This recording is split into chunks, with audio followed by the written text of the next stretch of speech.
Hi guys, welcome back to my channel. Um, my video today is not, um, it's not a happy video. I mean, parts of it are happy, but, I needed to make this video because I've been gone for a long time and I wanted you to know what's been going on with me. My mom declined and,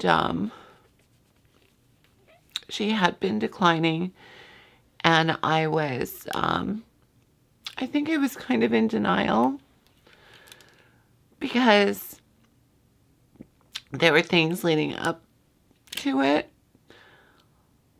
I just thought she'd just keep going and going. She had celebrated her 100th birthday. I was adopted much later in life, so there's definitely a double generation gap there. But I was 7 weeks old, and my parents were my parents, and my mom was my mom, and she was my best friend. Truly, she was my best friend in the whole wide world. I've never laughed more with anybody. I have never had more fun with anybody. I've never loved anybody as great as I love my mom. Things were happening. Like, my mom loved to read, and I would always, after breakfast, I would set her book up so she could read her book. And she always had a book going. Always. So I was always going to Barnes & Noble to find the next great series that I thought she'd like. But I noticed that when I would come back to check on her, the page hadn't turned. It was still on the same page. So I think that somewhere along the line, she might have had a mini stroke that kind of disabled a part of her brain. She was still herself. And boy, you know what? She wanted to watch over me, and she also wanted to please me. She wanted me to be proud of her, and every day she did her very, very best. And every day it got a little more difficult to where I needed to help her get up. I needed help from her church, the wonderful church ladies that came. Shauna, Christine, Diane, Sarah, and Adlira. They would all take like shifts, and they would come and help me after dinner to go to the bathroom to get up. She also lost her appetite, and she also was having trouble holding her food in her hand, so I was feeding her. I called hospice. I was scared to do it, but then I talked to this nurse, and it sounded so barbaric, but I talked to this nurse, and she was like, no. She said some people are on hospice for a year. It doesn't necessarily mean the end of life. It just means you have nurses and doctors coming to the house, immediate access to that. And medications would come to the house. And on the last day she was up, she couldn't get up. She really just, I think she just kept going and going. And her little body just couldn't go anymore. So, in denial, I got her up. I got her dressed. Did her makeup. Did her hair like I did every single day. Every day. I never missed a day. Maybe one day. But every day I did her makeup. And got her breakfast, and she kept falling asleep in the middle of the breakfast. And I had to keep waking her up. And then I got her to her chair. And she just slept and slept. And I'd have two people. One of the church ladies and her husband came over because I hurt my back lifting her. And they helped me get her to bed. And the next day she stayed in bed. She slept a lot. But every time she woke up, every time she looked at me, she smiled. My mom smiled her whole life. The most beautiful smile.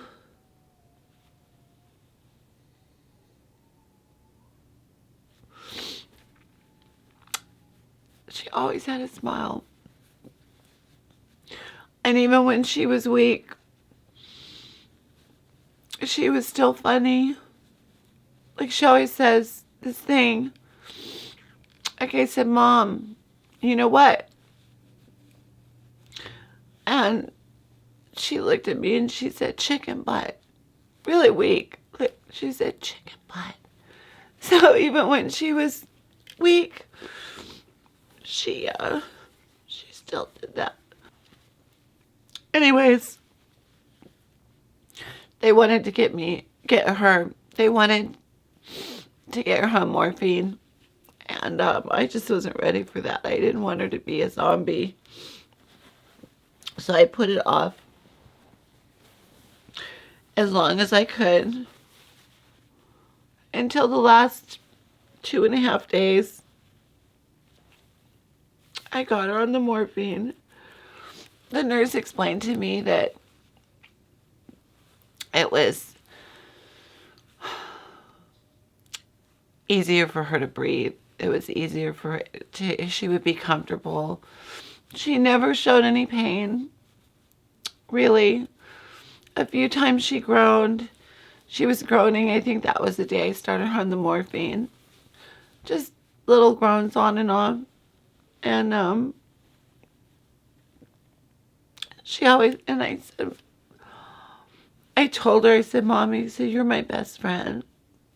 And she said, you're my best friend too.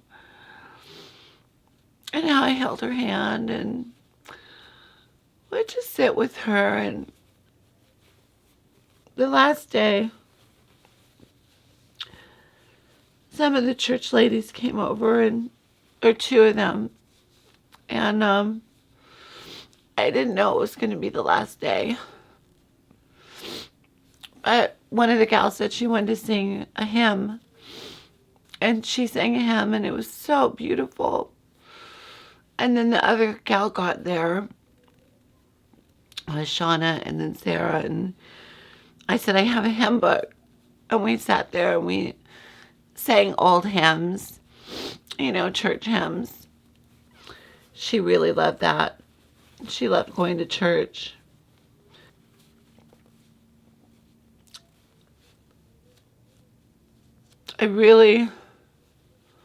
My mom died of old age, but I think she had a little longer in her. I really blame COVID because I read an article in AARP that said that seniors who were isolating, how this really, really affected them. And it brought on dementia and Alzheimer quicker because they didn't have that stimulation. And my mom loved to go out. She loved to people watch. She liked to go out to dinner. she liked to go to Macy's and just walk around the mall. And not so long ago, we were, making little trips. But like I said, she held on till the very, very end, till she just couldn't go anymore. Anyways,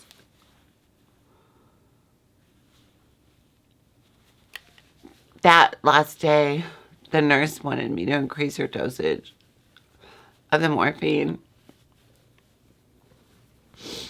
And it was that night, it was about midnight, and I had to go in and give her medication, and I had a full-blown breakdown. I couldn't do it. I couldn't do it. And I called the nurse on duty. I said, you got to tell me. I need to do this. You need to tell me why I'm giving her this medicine. And she told me, and she boosted me up, and she said, you need to do it. And it'll keep her comfortable. And so I did it. I went in. Now, one person had told me that the hearing is the last thing to go. And another person had told me that they can still hear you, even if they're asleep or if they're on medication.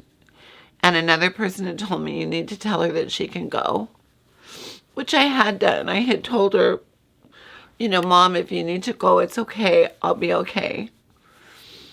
But that night, I just told her, I said, Mom, I said, you're going to be young again, and you're going to be beautiful, and you're going to be able to dance again. She missed dancing so much.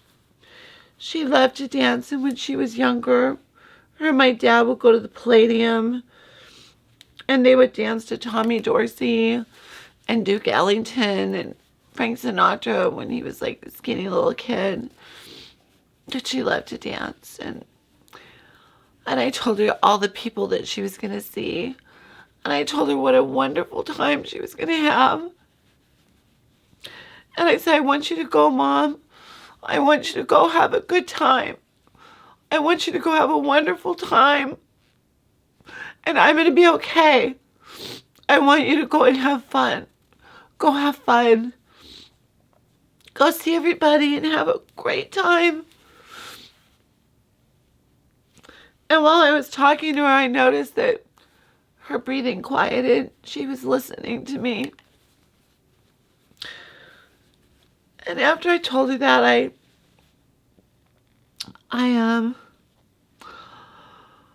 got up and I went in the garage to have a cigarette. And I was like 5 or 10 minutes. And when I came back in, she was gone. She waited for me to leave the room. And Savannah, come here, baby. Savannah was right there by her side. Every second, every minute. She lived on my mom, sitting next to my mom. So, we're kind of grieving together. And we're kind of finding our new normal.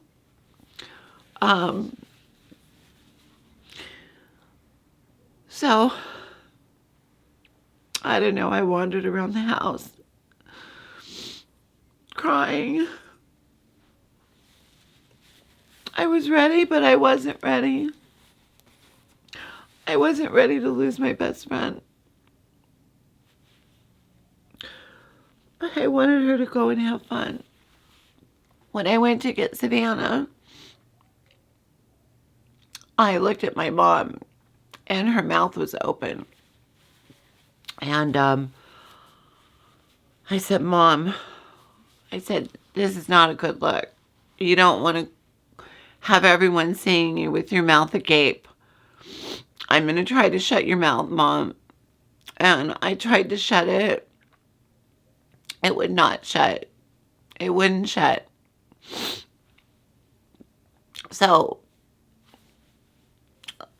later, I got Savannah, brought her up to the bedroom, And when I went to the restroom, I heard her jump out of the bed, and I thought, oh, I know she's running downstairs. And I went downstairs to get her, to bring her back up.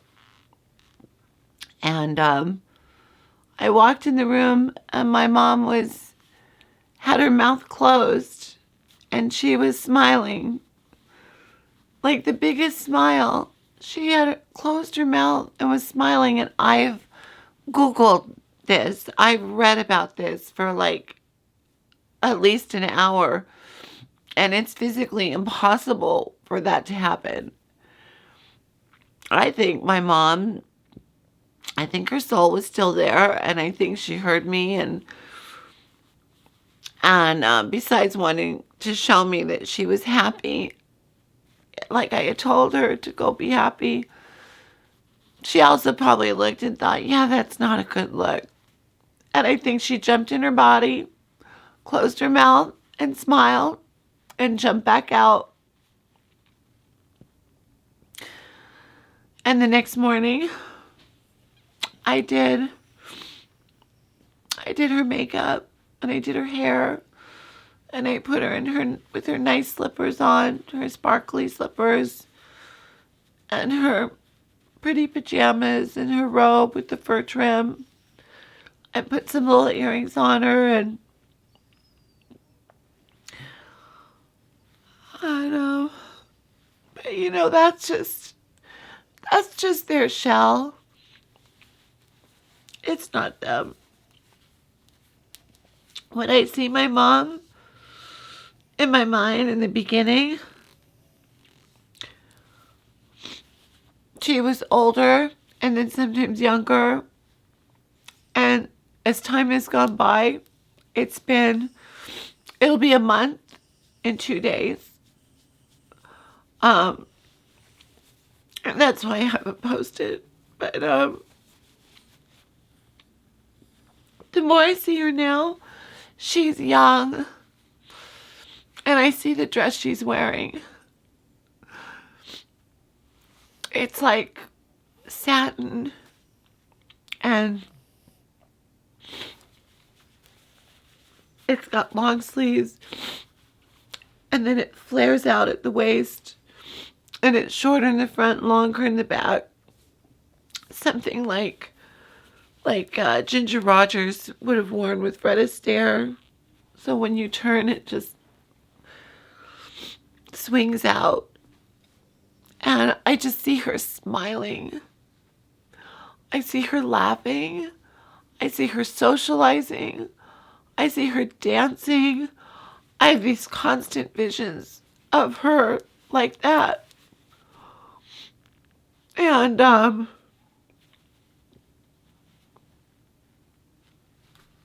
yeah.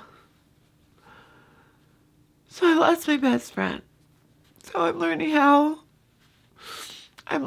to get by. I feel schizophrenic because I'm like up and then I'm down and I'm up and I'm down. And I think I'm doing fine and then it'll break down. But she left so peacefully, so beautifully. And she had a damn good life. She had such a good life.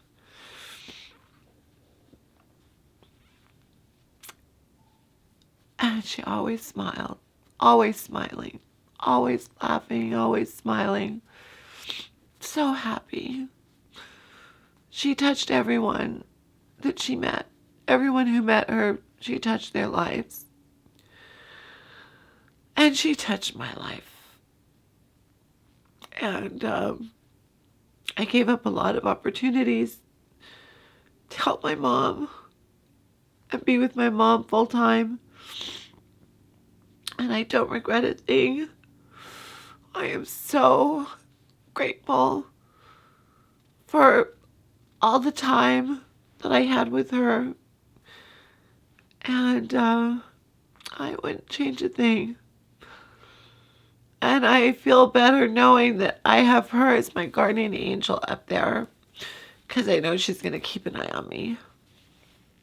But The mourning, I think, is for the people that are left behind. Especially when it's like my mom. You know, she was my last parent and my best friend. So I kind of feel like an orphan. I know.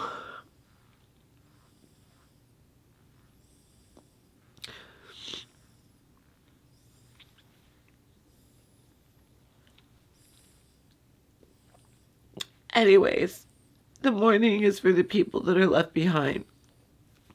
The ones who leave us, I believe in heaven. And in the Bible it says that when you go to heaven, you're at your prime. You're at your prime. You're young, you're healthy, you don't have any pains or handicaps. And I believe that. And so she's in heaven. And she stops by here. I know she does. Anyways, so she led up to a full life. I was very blessed. I know a lot of people who lost their parents at a young age, and my heart breaks for them. I was lucky I had my mom so long. I had pre-filmed 4 videos prior to her decline. So those are going to be coming right up. But I wanted you also to know that those videos aren't like, you know, I don't want you to look at me and think, wow, she looks awfully happy. They were pre-filmed, and I just haven't been motivated to edit them. And then I thought, you know what, I need to film something about my mom and where I've been and share with you, and maybe something I said will make it easier for you.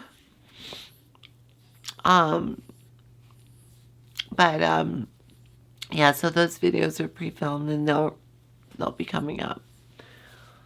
I think the hardest part about losing somebody is that you lose a piece of yourself. And I had shared this on my Facebook, and this kind of explains it. This is by John Pavlovich. He says, "That's the thing you learn as you grieve deeply. When you lose someone you love, you lose a bit of you. You don't simply lose yourself metaphorically or symbolically, but you have stolen away the part of your story that only they knew. You lose the shared memories you curated. You lose the you, who you were when you were with them. A part of you dies too. And so you want the person you love returned to you because you want that piece of your identity back. And you know you can't have it."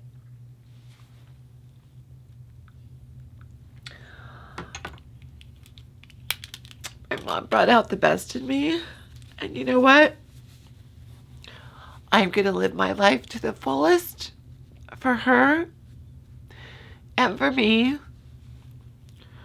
And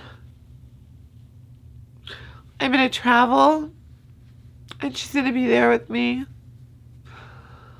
And I'm just going to keep pursuing my dreams and living life and trying to be as good a person that she was. Thanks, guys. I appreciate your love, and I appreciate your support. And after these 4 videos, I'll be back, and I'll be happier. It gets easier every day. a little bit, and a little bit, and a little bit. And I have Savannah. I have my baby. And we'll get through this. Thanks, guys. Say thank you. Say thank you. We miss her. We miss her so much. I know.